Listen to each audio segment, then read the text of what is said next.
Hello বন্ধুরা, তো ফিরে আসলাম সজল আর্ট হাউস চ্যানেলে। তো আজ আমি আর আমার একটি বন্ধু এক জায়গায় কাজে এসেছি। তো সেই কাজের ভিডিও এবং আমরা এখানে কি কাজ করতে এসেছি সেই সব ভিডিও আমি আপনাদের কাছে শেয়ার করছি। তো প্রথমে আমি আপনাদের দেখিয়ে দিই, এখানে একটি দুর্গা ঠাকুরের টেক্সচার বানানো হচ্ছে। এই যে একটা ফ্রেম বানানো হচ্ছে পুরো লোহা দিয়ে তৈরি।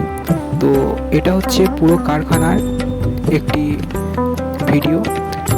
এই যে কারখানাটা খুবই বড়, এখানে সমস্ত কাজটি ফাইবারের কাজ হয়। তো ধীরে ধীরে আমি আপনাদের সমস্ত কাজ এবং কীভাবে ফাইবারের তৈরি হয় সব কিছু আমি আপনাদের দেখাবো। তো চলো দেখতে থাকো পুরো ভিডিওটি। এই কারখানায় আপাতত একটি প্রজেক্ট নেওয়া হয়েছে, একটি বড় মিউজিয়াম তৈরির প্রজেক্ট। তো পুরো মিউজিয়ামটি ফাইবারের তৈরি হবে। তো সেই মিউজিয়ামের প্রজেক্টটি এখন বানানো হচ্ছে। সেই মিউজিয়ামটি হচ্ছে বসিরহাট। আপনারা বনগাঁর লাইনে খুঁজে দেখলেই পেয়ে যাবেন। তো এই যে নিচে যে ওই ছবিটি দেখতে পাচ্ছেন, ওই ছবিটি দিয়েই তৈরি হবে। পুরো মিউজিয়ামটি হবে একটি মিশরের যাবতীয় জিনিস বা মিশরের যেসব ধর্ম নিয়ে তৈরি, সেই সব ধর্ম দিয়েই মিউজিয়ামটি তৈরি হচ্ছে। এই যে এই একটা দেখতে পাচ্ছেন, এটা মিশরের একটি দারোয়ান বা একটি সেবক।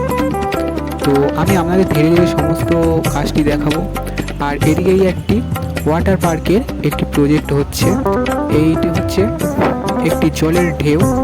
তো এটা হবে কর্ণাটকে যাবে এই প্রজেক্টটি। আপনারা দেখতে পাচ্ছেন প্রায় মাটি লাগানো হয়ে গেছে দুর্গাটা। এখানে দুর্গা ঠাকুরের দুটি হাত হবে, আর পেছনে যে হাতের ব্যাকগ্রাউন্ডটি ওটি আলাদাভাবে করা হবে। আর এদিকে ফাইবার কাস্টিংয়ের জন্য তাস মারা হয়ে গেছে গায়ে। তো নিচে দিয়ে ফাইবারের মোল্ড দেওয়া হচ্ছে। তো সবাই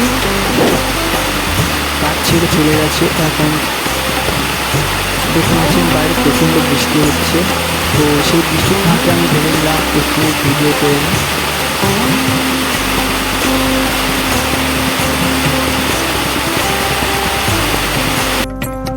দেখতে পাচ্ছেন বাইরে প্রচুর ফাইবার কাস্টিংয়ের কাজ হয়ে গেছে, এখন প্রচুর কাজ বাকি আছে। তো আমি এদিকে একটি কারখানা থেকে ঘুরে আসছি অন্য কারখানায়। তো এদিকে দেখুন পুরো সব দেওয়ালগুলি করা হয়ে গেছে। আর এদিকে একটি ফাইবারের মোল্ডও নেওয়া হয়ে গেছে। আর আমরা এখনই এই যে এদিকে আমার সঙ্গে যে আরেকটি বন্ধু এসেছিল, সে একটি রিলিফ চাপাচ্ছে। তো এই হচ্ছে এখনকার কাজ। আর এদিকে সবাই যে যার কাজে লেগে আছে। তো আমি আপনাদের ধীরে ধীরে ভিডিও দিয়ে আমি আপনাদের সমস্ত জিনিসগুলো দেখাবো। তো অবশ্যই ভিডিওটি দেখতে থাকুন, আপনাদের খুবই ভালো লাগবে। এই রিলিফটি বানানোর পরে এখনও অনেক কাজ বাকি আছে। একটি 10 ফুটের ফিগার বানানো হবে ঠিক এই জায়গাটা। তো তার জন্য খুবই তাড়াতাড়ি কাজগুলো করে নেওয়ার পরে ওই 10 ফুটের ফিগারটা বাঁধতে হবে খড় দিয়ে। তো এখানে ফাইবার কাস্টিংয়ের করার আগে সমস্ত কাজগুলি মাটি দিয়ে করতে হয়। তো আমি আপনাদের সেই সব কাজগুলি দেখাবো। তো দেখতে হলে অবশ্যই চ্যানেলটি সাবস্ক্রাইব করতে হবে। এবং আমি এখানে খুবই লং ভিডিও করব না, আমি এখানে ঠিক 6 মিনিট বা 7 মিনিট এরকমই টাইমের ভিডিওগুলি করব, যাতে আপনাদের দেখতে না অসুবিধা হয়।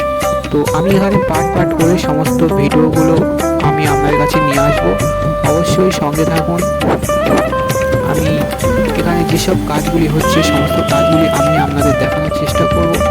তো বসিরহাটে এই মিউজিয়ামটা খুবই বড় এবং খুবই সুন্দর করে বানানো হচ্ছে।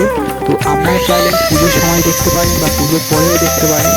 তো সেখানে এই মিউজিয়ামটা পুরোইভাবে প্রতিষ্ঠিত হবে দুর্গাপূজার আগে বা দুর্গাপূজার সময় প্রতিষ্ঠিত হবে। তো সারা বছরই এই মিউজিয়ামটা থাকবে। তো এখানে এই 10 ফুটের একটি মডেল দাঁড় করানো হয়ে গেছে। এটি একটি মিশরের প্রজেক্টের সঙ্গে জড়িত। তো এটি হচ্ছে গেটের সামনে দেখতে পাবেন।